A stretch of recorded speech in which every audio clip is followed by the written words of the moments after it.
Kementerian Pan-RB kekeh bahwa penundaan pengangkatan CASN itu adalah hasil kesepakatan antara pemerintah dan DPR. Sementara itu, DPR juga kekeh dan bantah bahwa tidak ada penundaan pengangkatan CASN. Bagaimana duduk perkaranya? Silakan disaksikan video ini yang merupakan wawancara di Kompas TV terhadap anggota DPR Komisi 2.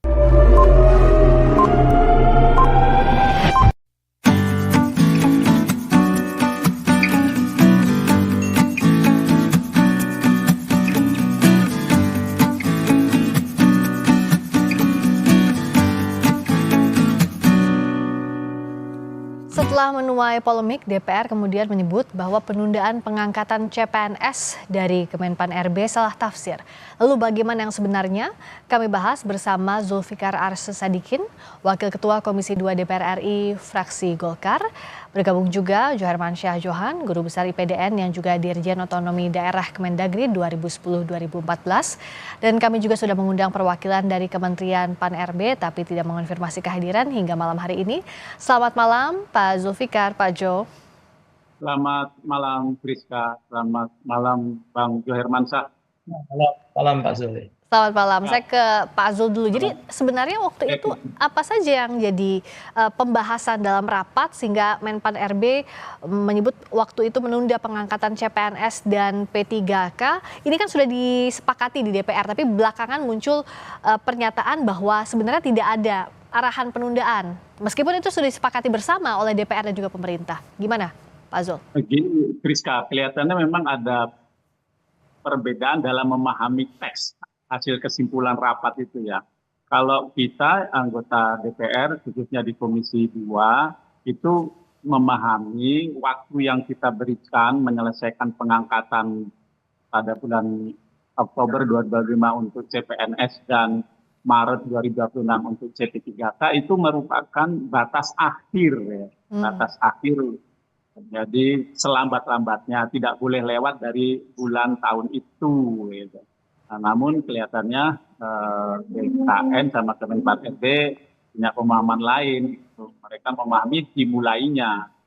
Itulah yang membuat akhirnya terjadi polemik lah begitu dan terjadi keputusan yang menurut saya ya yang membuat teman-teman CPNS dan teman-teman CP3K itu merasa agak tertunda karena memang sebenarnya kalau dari pihak mereka semenjak seleksi mereka itu kan sudah dikasih tahu tuh masing-masing CPNS dan masing-masing CP3K itu setiap tahapan yang harus mereka lalui. Dan untuk yang formasi 2024 memang CPNS dan CP3K yang tahap 1 itu berakhirnya Maret dan sebenarnya April itu sudah bisa dimulai pengangkatan. Oke. Nah, tapi kan sekarang sudah diteken aturannya. Emangnya masih bisa direvisi? Tanggal 6, tanggal 7, tanggal 8. Nah, ini begini Priska ya, sebenarnya kan ada instansi, ada daerah yang memang sanggup untuk melakukan pengangkatan April gitu ya. Karena mereka sendiri sudah menyiapkan anggarannya dan formasinya itu semenjak tahun 2024. Mereka sudah tahu bahwa tahun 2025 ini akan ada penyelesaian lah gitu ya bagi CP3K maupun ada pengadaan bagi CPNS. Ya. Kalau memang seperti itu dan sebenarnya yang CPNS dan CP3K itu tahapnya kan sudah sampai pemberkasan tuh, sampai kepada pengisian daftar riwayat hidup, sampai pengusulan NIK, bahkan sudah ada perteknya dari BKN bahwa itu akan bisa dilanjutkan ke tahap pengangkatan. Dan bagi kami menurut saya karena memang semangatnya itu adalah percepatan dan waktu itu adalah batas akhir menyelesaikan pengangkatan ya bukan dimulainya ya berangsur saja bagi instansi atau bagi daerah yang memang sudah tuntas pemberkasannya dan sudah ada keluar perteknya dari BKN ya diangkat aja dulu gitu. Dasar hukumnya apa untuk mengangkat? Kan kalau untuk pengangkatan CPNS ini kan butuh dasar hukum yang jelas begitu kalau bisa ya, berangsur.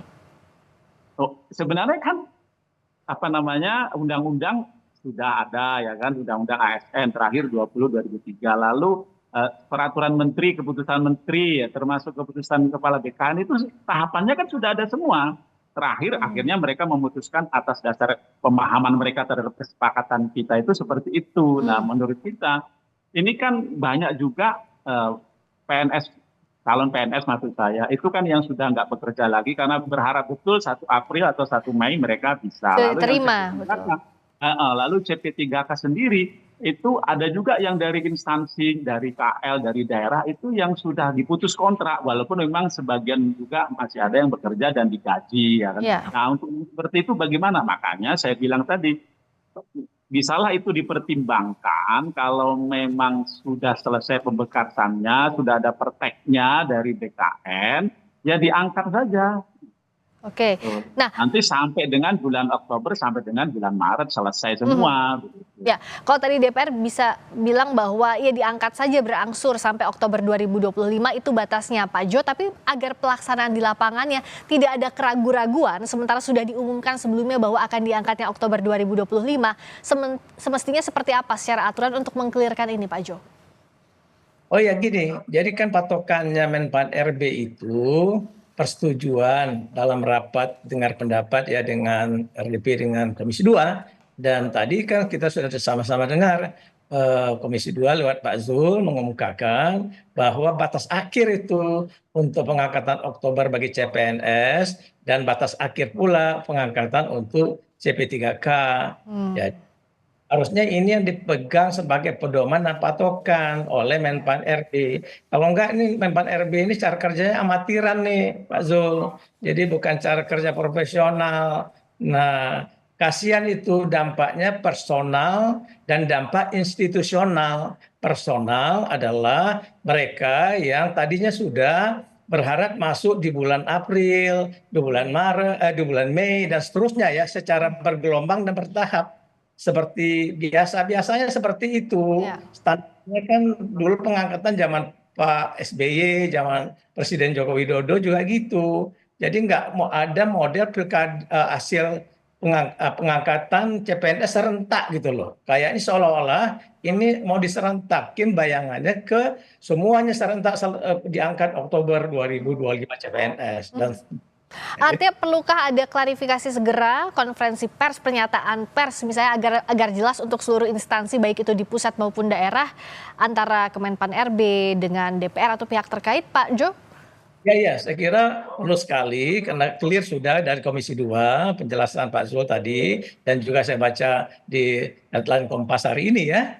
Nah, jadi Menpan RB harusnya menjelaskan ke publik, ke para CPNS, ya, penegasan bahwa pengangkatan secara bertahap sesuai dengan skema yang pernah disampaikan dulu ketika mereka diterima, terus ada proses-proses pemberkasan dan seterusnya dan pengangkatan bahkan sudah terinfo ya SK-nya akan terbit ya, SK-nya akan terbit dan sekian tahun 2025.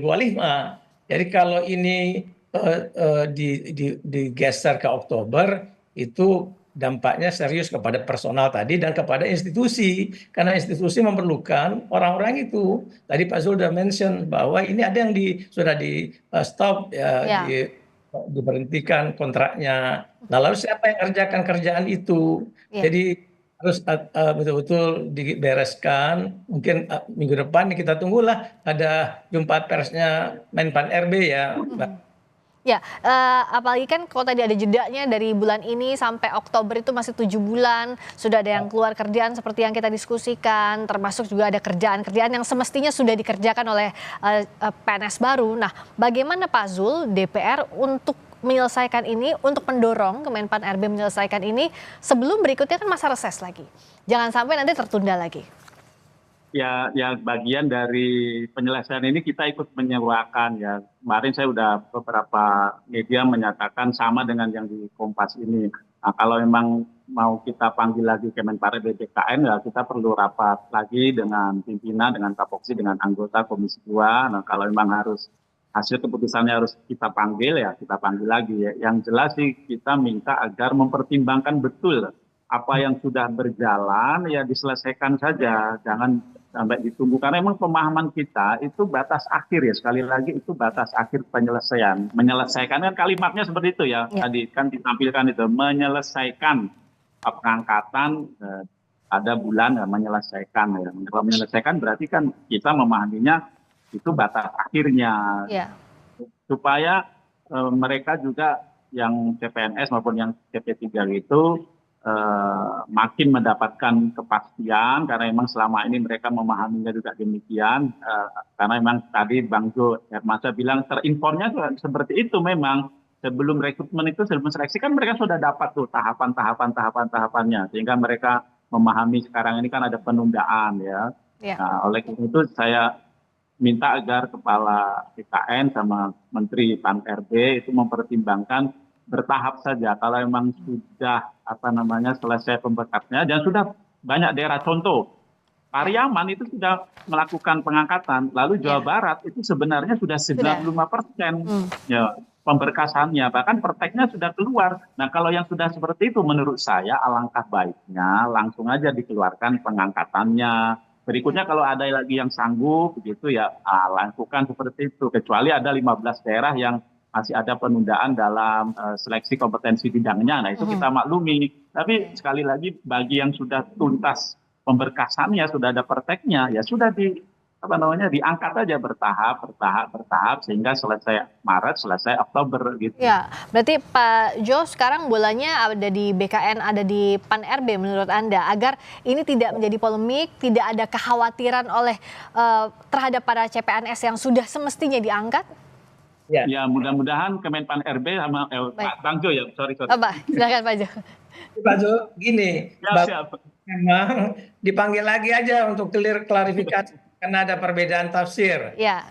Kalau dipanggil oleh DPR sehingga minggu depan itu clear pernyataan dari Menpan. Jangan seperti yang sekarang ini kebingungan, kegaduhan, CPNS itu malah sampai bikin petisi segala macam lah Pak Zul, ya kan? Ini kan Bang Jo. Ini ya, panggil aja Pak Zul, ya kan minggu depan. Mudah-mudahan Komisi 2 setuju itu semua, Bang Jo. Oke, baik. Jadi tinggal tunggu ya kapan Komisi 2 akan memanggil untuk mengklirkan ini agar jangan ada kegaduhan juga di publik, terutama CPNS yang sudah para cemas kapan untuk diangkatnya sesuai dengan jadwal sebelumnya. Terima kasih Pak Zulfikar Arsy-Sadikin, Wakil Ketua Komisi 2 DPR RI, fraksi Golkar. Terima kasih, selamat malam juga Pak Jo Hermansyah Johan. Terima kasih Guru Besar IPDN yang juga dirjen